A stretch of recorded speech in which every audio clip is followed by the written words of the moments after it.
Salah satu proses otomatis yang ada dalam HiScore Plus adalah adanya default read field. Di dalam default read field yang kalau kita akses melalui sini, ya, itu nanti kita bisa melakukan proses hanya tinggal klik. Tapi di dalamnya ada banyak proses yang dilakukan.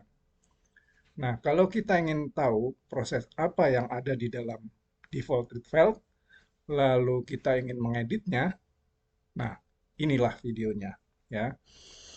Nah, kita mulai dengan gambar ini, ya, artinya data sudah dimasukkan. Kemudian background sudah ditentukan, ya, sudah di-accept ini backgroundnya. Lalu eh, search speaks sudah dilakukan.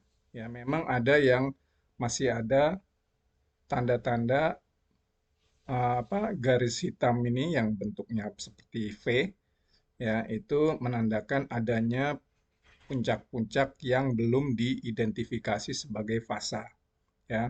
Tapi itu fasa minor sehingga kita tidak akan menganalisisnya, ya. Penekanan kita adalah bagaimana cara kita mengedit proses otomatis di dalam read field yang ada di dalam HiScore Plus, ya.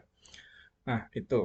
Nah, sekarang untuk itu kita perlu melihat eh, customize, ya. Jadi kita klik customize, lalu kita klik edit atau export parameter set, lalu kita search auto. Kalau bingung terlalu banyak, search aja auto. Nah, ini ada automatic fitting steps. Kita klik, tapi kita pilih di sini, ya. Nah, kan kita ingin melihat proses apa yang ada di dalam default read field. Kita klik ini, ya. Sudah diklik, ya, jadi muncul biru ini, highlight. Lalu kita edit. Nah, ini dia proses yang muncul, ya. Proses yang muncul ini nanti sebetulnya akan tertulis pada saat refinement itu start fit itu diklik, ya. Jadi eh, itu saya tunjukkan dari video yang lain, ya, video terdahulu, ya. Itu muncul sebagai demikian, ya. Jadi ada yang gambar seperti ini, ya. Paling kiri ini adalah scale, kemudian ada fixed background, lalu ada additional background, lalu ada yang lain lagi. Terakhir adalah Cagliotti W. Ya, itu ini nanti kita lihat bahwa itu ternyata memang ada di dalam proses tersebut, di dalam proses default read field. Ya, kita kembali. Ya, ini dia. Nah, jadi yang terakhir tadi adalah Cagliotti W. Ya, Cagliotti W. Nah, kita lihat detailnya apa yang ada di sini. Ya, kita bisa ini klik, ya. Jadi ini artinya adalah switch off after use itu false. Artinya setelah refinement yang merubah nilai faktor skala ini untuk refinement berikutnya itu tetap dilakukan refinement untuk faktor skala, ya. Jadi terus dirubah-rubah terus parameternya setiap cycle oleh program, ya. Kemudian untuk ini kita perlu klik use, ya. Ini use-nya perlu dipilih true supaya dicentang, ya. Kalau dicentang artinya nanti di refine. Tapi kadang-kadang ada yang seperti ini, after use ini false, ya. Switch off after use itu false, artinya refine terus, ya, setiap cycle, ya. Itu, ya. Ini ada kemudian ini ada kalau kita klik di sini switch off, nah ini jadi true, ya. Ini biasanya terus-terus dipakai, ya. Jadi di refine terus parameternya setiap cycle. Kemudian flat background. Ini juga demikian, ya. Jadi sama false true, ya. False true gitu, ya. Jadi kita bisa klik di sini kalau memilih true. Tapi bisa juga diklik sini kalau memilih false, ya. Oke. Nah, kemudian berikutnya ada ini, more background. Ya, more background. Ini additional background, ya, setelah flat. Kalau flat tuh datar, ya, background datar. jadi garis mendatar. Nah, kemudian kalau dia miring-miring, kita bisa tambahkan tambahan. Ini bisa dikasih lebih ya kalau background kita rumit. Ya, kalau background kita sangat misalnya background amorph atau ya naik turun, ya kita bisa tambahkan ini lebih dari dua ya. Kemudian switch off after use false karena akan dipakai terus ya, di refine terus setiap cycle. Lalu kemudian use ya kalau nggak diklik true nanti berarti nggak di refine ya. Artinya program tidak merubah parameternya ya. Jadi nah, kemudian ini yang background super X ini adalah suku super X ya untuk mengcover background yang naik ya background seperti ini nih di 2 theta rendah naik biasanya karena peranan sinar datang tuh lebih terlihat.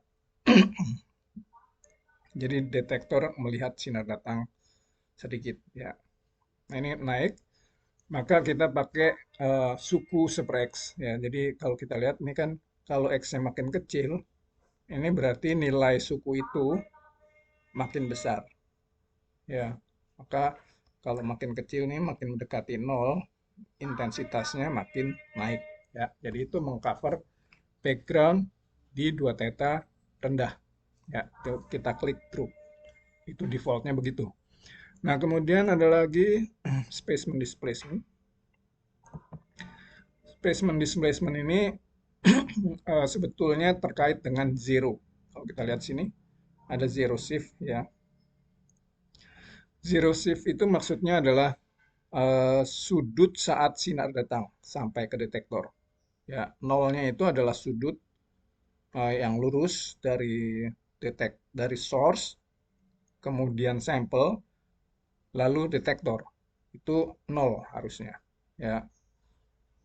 Nah, itu tapi itu terkapel atau tercampur ya atau tidak terbedakan ya dengan specimen displacement.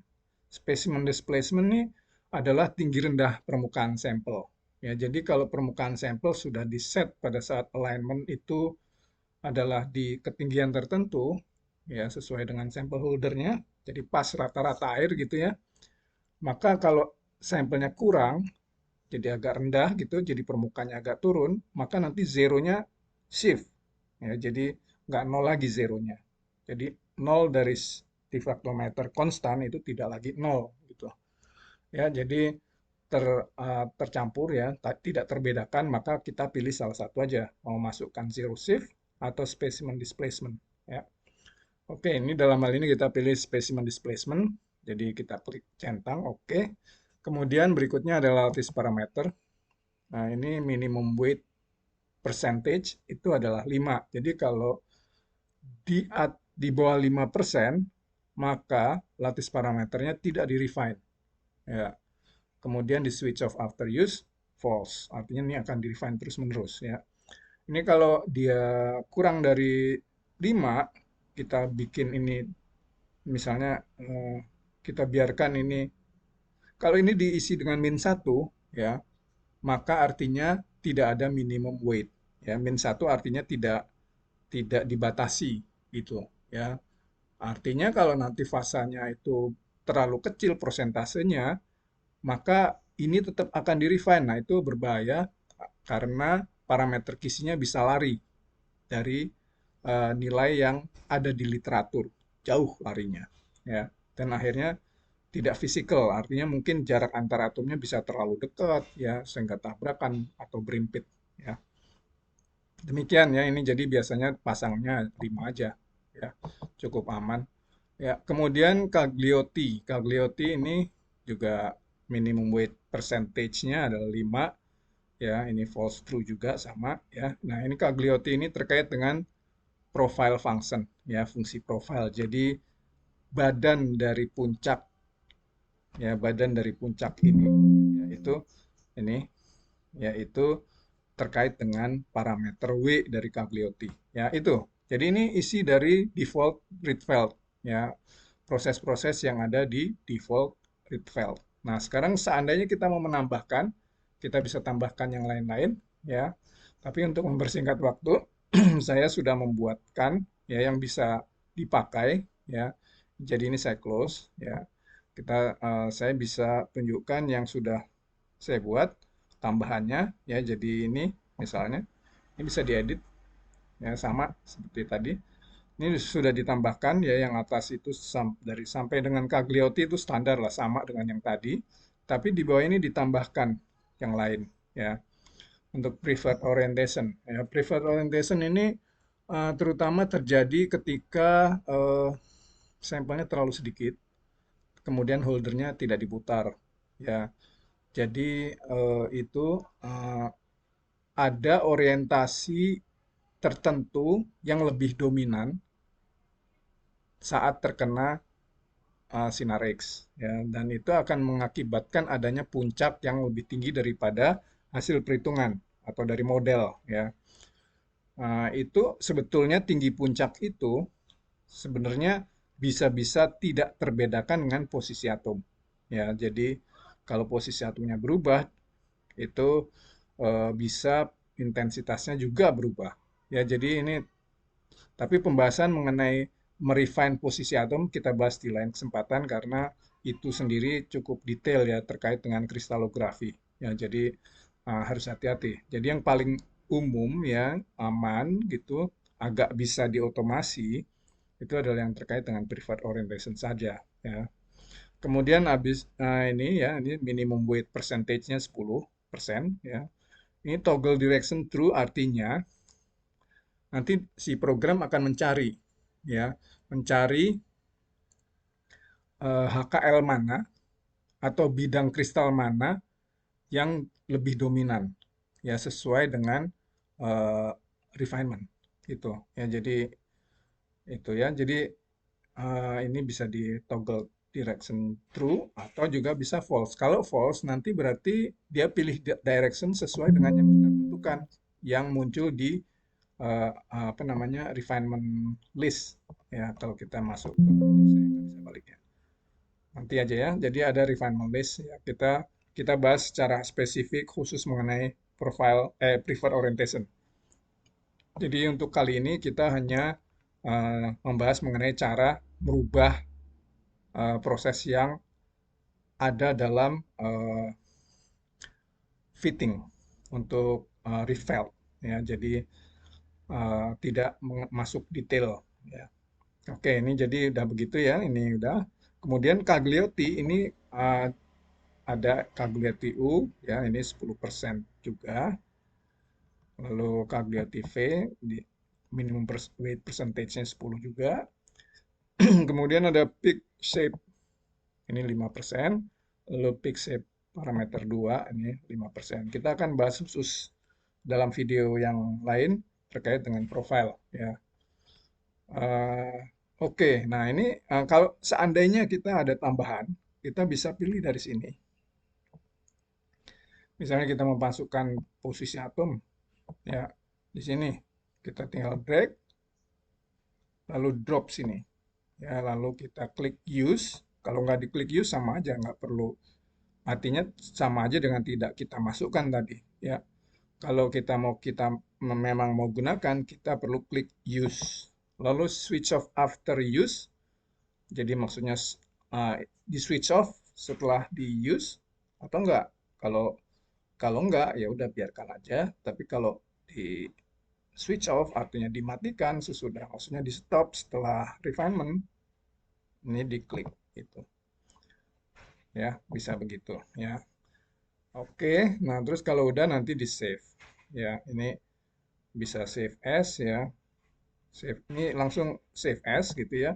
Ini kita bisa kasih nama apapun ya, misalnya with preferred orientation with atom. Misalnya ya gitu. Ya.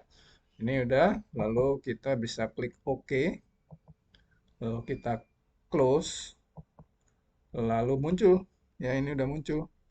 Ya, bisa kita ekspor ya. Ya, ini yang diekspor ya udah muncul. Lalu bisa kita close ya. Kalau nggak usah diklik ya, lalu kita close, apa yang terjadi? Kita lihat di sini, analysis, lalu fitting, lalu start fit, lalu, nah ini dia. Ya, ini yang buatan yang baru tadi. Ya, kalau ini kita klik, akan ada proses ya. Saya nggak tahu nih, saya biasanya menghindari proses refinement untuk atom secara otomatis. Ya, karena terlalu banyak yang harus dipilih-pilih. Ya, kapan di stop, kapan dimulai gitu ya. Kemudian yang mana yang diklik ya, itu nanti kita bahas lebih detail di video lain ya. Jadi saya biasanya untuk atom itu saya lakukan refinement secara manual, tidak otomatis ya. Ini kita klik aja atom, apa yang terjadi? Ya, itu ya. Jadi ini ada kurva ya, makin lama makin turun ya, ini lattice parameter. Lalu masuk posisi atom, nah itu preferred orientation, tuh pilih-pilih ya, HKL-nya ganti-ganti. Nah, itu ya. Oh ya, kalau kita mau lihat kualitas fitting, kita bisa lihat di sini. Klik show graphics different spot. Ya, ini jadi 26. Ya, itu ya. Jadi masih ada, nanti kita akan bahas lebih jauh terkait dengan kenapa ini. Ini kan kalau kita lihat di sini ada merah yang sisa nih, artinya sebenarnya ini data pengamatan lebih tinggi daripada seharusnya. Maksudnya daripada perhitungan. Lalu kalau kita blow up, bisa seperti ini. Ya. Kita juga lihat di sini difference curve menunjukkan bahwa hasil selisih antara perhitungan pengamatan, ya pengamatan nih yang merah, kalau ini yang merah, kemudian dikurangi yang perhitungan atau biru, itu ternyata tidak dekat dengan garis datar. Ya. Idealnya ini lebih turun lagi ya. Apa yang harus dilakukan kita bahas pada video lain.